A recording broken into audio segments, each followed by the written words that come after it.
Police और rangers ने कोरंगी के पूरे इलाके को घेर रखा था। पुलिस मतलूब मुल्जिम की तलाश में थी। हर घर को चेक किया जा रहा था। पुलिस को मुल्जिम का सिर्फ नाम मालूम था, लेकिन उसके चेहरे से किसी को शनासाई न थी, क्योंकि इसकी कोई तस्वीर पुलिस के पास मौजूद नहीं थी। उन दिनों इस तरह के मुहासरे कराची का मामूल थे। कई घंटों के मुहासरे और तलाशी के बावजूद पुलिस को मतलूब मुल्जिम नहीं मिल सका। उस मुल्जिम का नाम था फारूक पटनी उर्फ फारूक दादा। फारूक दादा जो है वो इंतहाई मतलूब था। 92 से 94 तक इसके नाम की दहशत थी और कराची का कोई अखबार ऐसा नहीं था, हर दिन इसका नाम हेडलाइन में छपता था। फारूक दादा का एक हाइट था, फारूक दादा की भाई फारूक दादा कराची में नाम चल रहा था।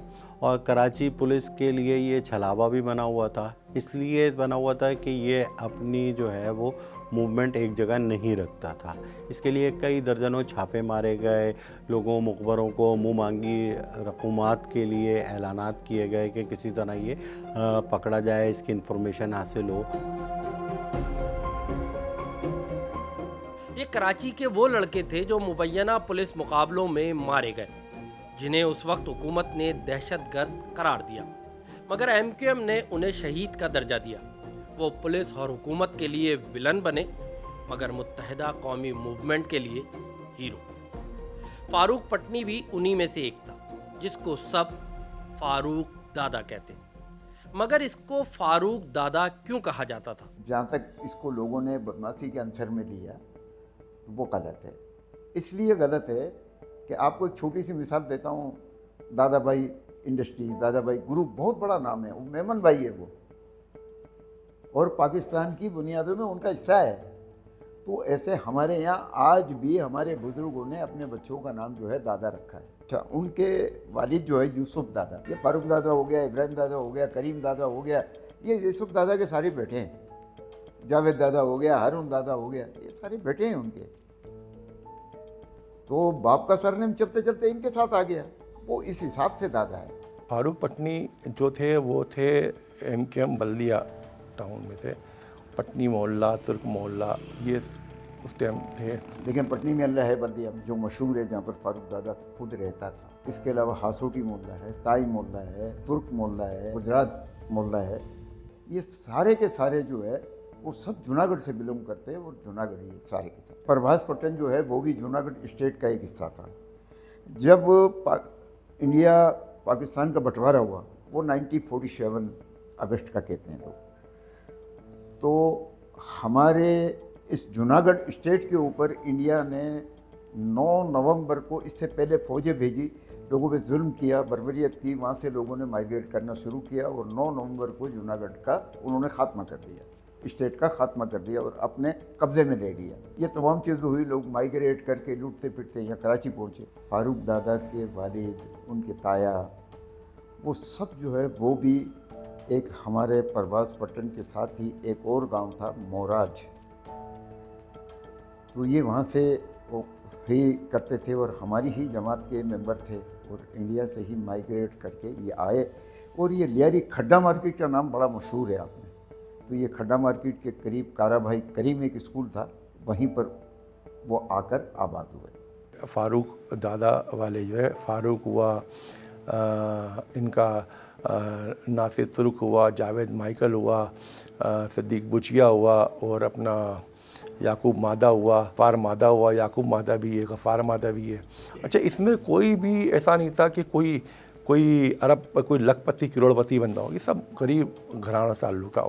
जब खड्डा मार्केट से ये शिफ्ट हुए, जब खड्डा मार्केट में थे तब भी ये पोर्ट के ऊपर सरंग कहते थे पहले, सुपरवाइज़र के वो मजदूरों के ऊपर वो होते थे सबको ले जाना, तो वो वहाँ पर जहाज़ों से लोडिंग अनलोडिंग वगैरह जो होती थी वो काम वो करते। और माशाल्लाह वो बहुत रखरखाव वाले आदमी भी थे और थोड़े से तबीयत में भी वो बहादुर थे, तो उनको लोग जो है उनको बड़ा समझकर, अच्छा समझकर उनको बना दिया ताकि वो मजदूरों के हक के लिए आवाज़ उठाते थे। कहा जाता है कि फारूक पटनी से फारूक दादा के तौर पर तब मशहूर हुआ जब उसके इलाके में क्रिकेट खेलने पर झगड़ा हुआ। उसने अपनी से बड़ी उम्र के लड़कों को मारकर भगा दिया। वहाँ पर क्रिकेट का बहुत ज़्यादा शौक है, तो फारूकजादा भी उस चीज़ का एक हिस्सा था। तो वहाँ पर एक रोड है, मेन रोड है, और पटनी हॉस्पिटल के सामने आप कभी गए हो तो देखा होगा, उस रोड के ऊपर वो लोग खेल कूद, रात में क्रिकेट लाइटें लगा ली, क्रिकेट खेलने। तो वो एक वहाँ पर एक न्याजी कम्युनिटी के लोग हैं, माशाल्लाह लंबे चौड़े ऊंचे होते हैं। एमक्यूएम के जो हकीकी से पहले एमक्यूएम के जो फ्रंट पे थी वो पीपीआई थी। बल्दिया टाउन में भी ना, जाहिर सी बात है, वो तो वहाँ पीपीआई का वहाँ पर था जोर वगैरह। तो उस वक्त वहाँ पर हमारी जो न्याजी भाई हैं, उनका जो है वो ज़्यादा असर था, लड़ाई झगड़े करना, ये करना, वो करना। तो आए दिन जब वो खेलते होते थे तो उनके झगड़े होते थे, विकेट उठा के ले जाना, क्रिकेट नहीं खेलने देना, ये वो। तो एक दिन उन बच्चों के दिमाग में, उसमें फारूकजादा भी खेल रहा था, वो लग गई। वो थोड़ा वैसे ही विरसे में उसको थोड़ी बहादुरी मिली थी, तो वो लड़ने लग गया ऐसे। उसमें सारे लड़के भी लड़ रहे थे और वो भी लड़ रहे थे। उसके अंदर वो जो है उनको मारा और भगा दिया। फिर वो आए, फिर मारा उनको, फिर भगा दिया। तो अब वो फारूकजादा मशहूर हो गया कि फारूकजादा। तो वो थोड़ा सा उस वक्त एमकेएम का वजूद ही था। हमारी पूरी बिरादरी, यानी अक्सरियत 95% लोग जो है वो पीपल्स पार्टी को पसंद करते थे, उसको बिलोंग करते थे। फारूकजादा के वालिद खुद यूसुफ दादा भाई, वो भी पीपल्स पार्टी को पसंद करते थे। अब एक लहर चली, और भुट्टो साहब के मरने के कई अरसे के बाद ये लहर चली एमकेएम की। उस लहर के अंदर कौन ऐसा कराची का बच्चा है, कौन ऐसा कराची की माँ बहन या बड़े लोग नहीं है कि जो एमकेएम को पसंद नहीं करने लगे। इसलिए कि उन्होंने उनके दिल की आवाज़ निकाली कि हमारा यहाँ कुछ भी नहीं, ये नौकरियाँ नहीं, हमारे पास कोई चीज़ नहीं। तो वो लोगों की जो दुखती रख थी उसके ऊपर हाथ आया, लोग उसके अंदर शामिल होते चले गए और एक जमेगा फिर उसके साथ शामिल हो गए। उसमें कोई अनोखे पटनी बिरादरी या फारूकजादा के वालिद या ये कोई अनोखे थोड़ी शामिल हुए। लहर में सारे के सारे लोग उसमें चले गए।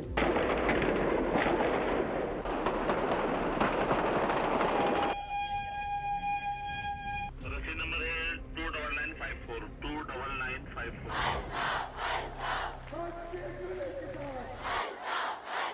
1994 में कराची ऑपरेशन एमकेएम के खिलाफ जारी था और पुलिस का सबसे अहम टारगेट था फारूकजादा, जो आए रोज उस वक्त के अखबारात की हेडलाइंस बना हुआ था। उस वक्त पुलिस की जानिब से ये इल्ज़ामात अखबारात की शह सुर्खी बनते कि शहर में होने वाली वारदातों के पीछे एमक्यूएम का अस्करी विंग है, जो पुलिस और सरकारी इमलाक को टारगेट कर रहा है और उनको लीड कर रहा है फारूकजादा पर इल्ज़ाम था कि उसने मुखालिफ सियासी जमातों के कारकुनों और पुलिस एहलकारों को कत्ल किया, थानों पर हमले भी किए, जिसकी तलाश के लिए पुलिस आए रोज़ मुख्तलिफ इलाकों का मुहासरा करती, मगर फारूकजादा हमेशा बच जाता। जो चंद लोग थे इनके लिए मुहासरे तो कराची के आबादी में होते थे और रोज़ाना की बुनियाद पर होते थे। एमकेएम की हड़ताल में ये हुआ कि हमारा अल्लाह उनको दिन नसीब करे, फ़ोटोग्राफ़र थे असगर भट्टी मरहूम, बड़े सीनियर फ़ोटोग्राफ़र थे। भट्टी साहब तस्वीर बना रहे थे और अच्छा तस्वीर बना रहे थे तो किसी लड़के ने देख लिया कि शायद इन्होंने गाड़ी को आग लगाते हैं हमारी तस्वीर बना ली। तो उन्होंने कैमरा और वो सब चीज़ गाड़ी वाड़ी छीन के ले गए। जो उस इलाके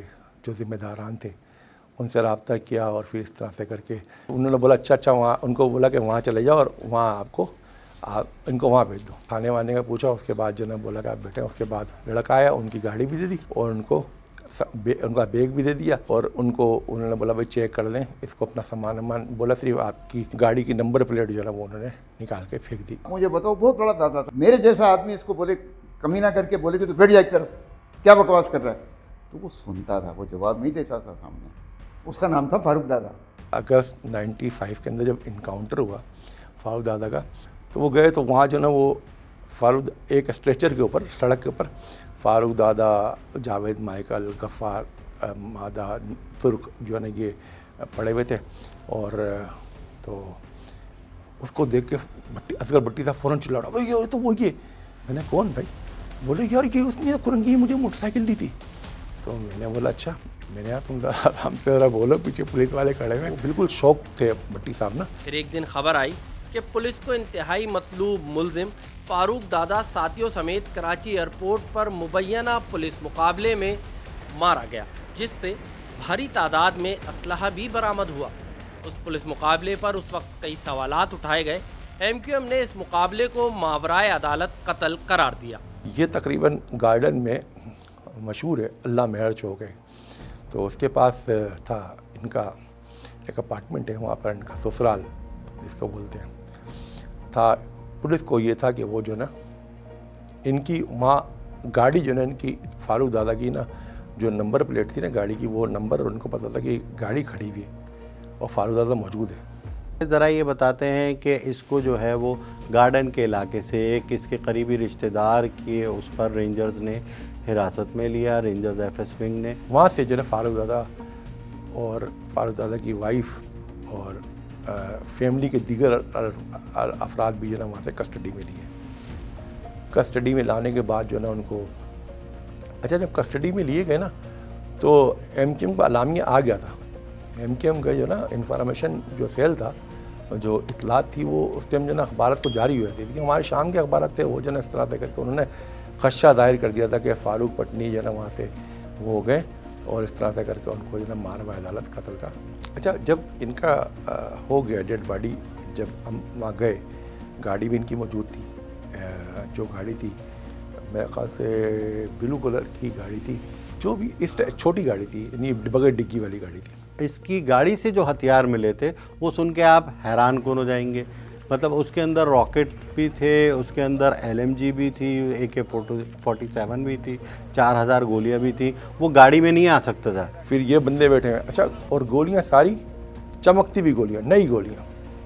यानी कि एक बंदा जो ना, मैं समझता हूँ कि जो भी होगा बंदा देखेगा यार इतनी नई गोलियां, ऐसा लगता है पॉलिश करके गोलियां रखी, और गाड़ी गोलियां चलनी थी। अच्छा हमें जो ना इनके पैरों पे गोलियां जो ना वो लगी हुई नजर आई, इनके पाँव पे गोली। और उसको मुकाबला करने वाले अफसरान के बारे में भी उनकी शोहरत भी आपको पता है कि वो कितनी थी। तो मैंने उस टाइम राव अनवार से बोला, मैंने बोला ये सही है मुकाबला, ये बैठे हुए गाड़ी में इनके पैरों पे कैसे गोलियां लगी हैं, मतलब ये इन्होंने क्या आपने से घुस के गोलियां मारी हैं पैरों पे गाड़ी के अंदर कि? तो उन्होंने बोला आप तो नेगेटिव बात करते हो, आप लोग सनसनी फैलाते हो, और इस तरह से करके ये। मतलब अगर हम उस दौर के मुकाबलों को देखें तो मुकाबला अगर होता है तो एक तरफ का ज़ख्मी भी तो होगा ना, कोई एक ही तरफ के तो सारे लोग फारिग नहीं होंगे ना, मुकाबला हो रहा है। ऐसा भी नहीं कि फारूक दादा मतलब वो सब चीज़ करके ऐसे वो आप गोली मार दें और आपको वो कुछ करे ना, मतलब और कोई पुलिस वाला भी ना वो। तो उन्होंने बोला ये पता है कितनी हसास जगह है जहाँ पर ये इनकाउंटर हुआ है, और ये जो आपको आप जो ना कौमी सलामती से मुताल्लिक जो ना इस तरह से करके क्या कितना बड़ा थ्रेट थी और क्या पोजीशन थी, हमने कितनी बड़ी दहशतगर्दी की वो नाकाम बनाई। कराची में उन दिनों इस तरह मुबैना पुलिस मुकाबले मामूल बन गए थे, जहां एमक्यूएम के कारकुनान निशाना बने, जबकि पुलिस एहलकारों को भी टारगेट किया गया।